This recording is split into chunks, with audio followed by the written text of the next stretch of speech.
everybody, I'm going to be reading The Great Kapok Tree, a tale of the Amazon rainforest by Lynn Cherry, published by Voyager Books.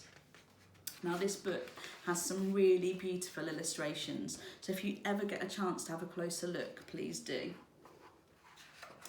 I'm going to start with something called the Preamble, which is just a little bit before the story begins to give you a little bit more information about the setting of the story. In the Amazon rainforest, it is always hot, and in that heat, everything grows and grows and grows. The tops of the trees in the rainforest are called the canopy. The canopy is a sunny place that touches the sky. The animals that live there like lots of light. Colourful parrots fly from tree to tree. Monkeys leap from branch to branch. The bottom of the rainforest is called the understory. The animals that live in the understory like darkness. There, silent snakes curl around hanging vines. Graceful jaguars watch and wait. And in this steamy environment, the Great Kapok Tree shoots up through the forest and emerges above the canopy. This is the story of a community of animals that live in one such tree in the rainforest. Two men walked into the rainforest. Moments before, the rainforest had been alive with the sounds of squawking birds and howling monkeys. Now all was quiet as the creatures watched the two men and wondered why they had come. The larger man stopped and pointed to the Great Kapok Tree. Then he left. The smaller man took the axe he carried and struck the trunk of the tree. Whack, whack, whack. The sounds of the blows rang through the forest. The wood of the tree was very hard. Chop, chop, chop. The man wiped off the sweat that ran down his face and neck. Whack, chop, whack, chop. Soon the man grew tired. He sat down to rest at the foot of the Great Kapok Tree. Before he knew it, the heat and the hum of the forest had lulled him to sleep. A boa constrictor lived in the Kapok Tree. He slithered down its trunk to where the man was sleeping. He looked at the gash the axe had made in the tree. Then the huge snake slid very close to the man's ear and hissed, "Senor, this tree is a tree of miracles. It's my home, where generations of my ancestors have lived. Do not chop it down." A bee buzzed in the sleeping man's ear. "Senor, my hive is in the Great Kapok Tree, and I fly from tree to tree, flower to flower, collecting pollen. In this way I pollinate the trees and the flowers throughout the rainforest. You see, all living things depend on one another." There he is there. A troop of monkeys scampered down from the canopy of the Kapok Tree. They chattered to the sleeping man. "Senor, we have seen the ways of man. You chop down one tree, then you come back for another and another. The roots of these great trees will wither and die, and there will be nothing left to hold the earth in place.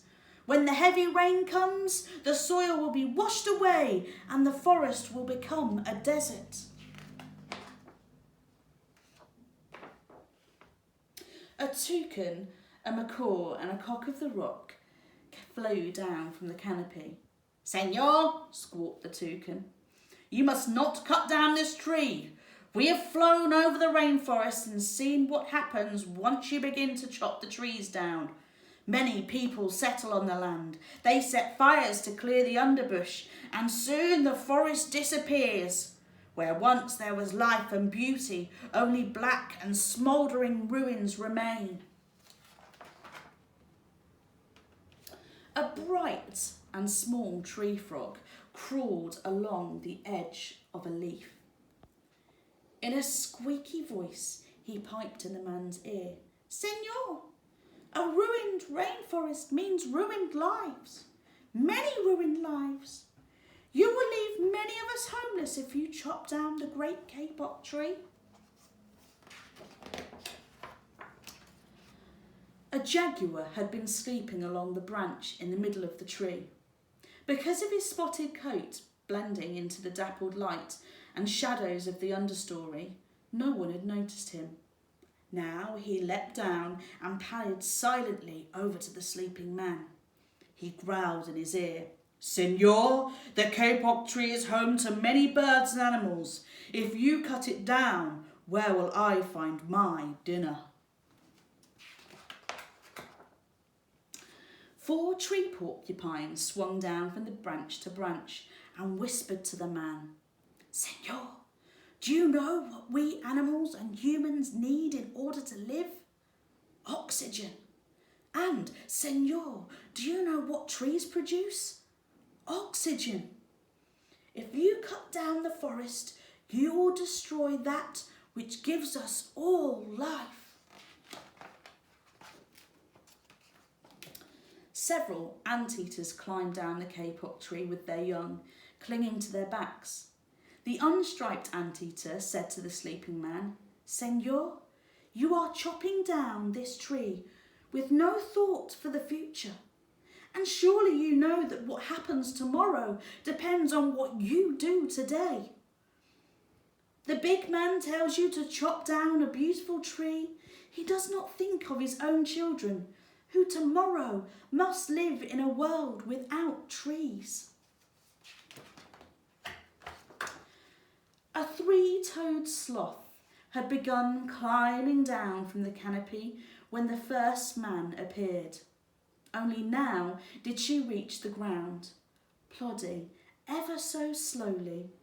Over to the sleeping man, she spoke in her deep and lazy voice, "Senor, how much is beauty worth? Can you live without it? If you destroy the beauty of the rainforest, on what would you feast your eyes?" A child from the Yanomamo tribe who lived in the rainforest knelt over the sleeping man. He murmured in his ear, "Senor, when you awake, please look upon us all with new eyes."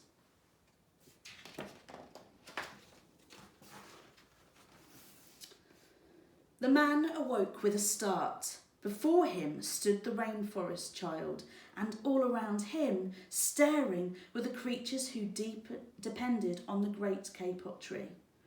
What wondrous and rare animals they were.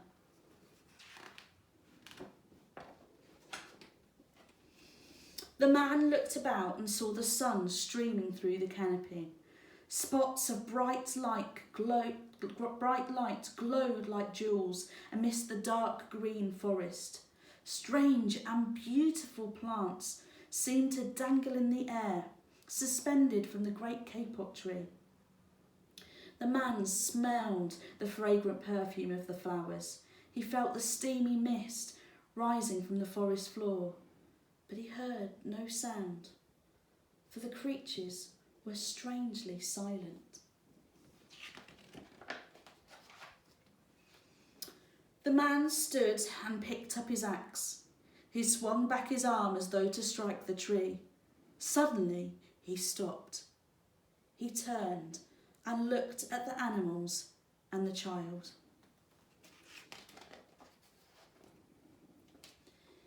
He hesitated. Then he dropped the axe and walked out of the forest. Thank you for listening. See you all soon.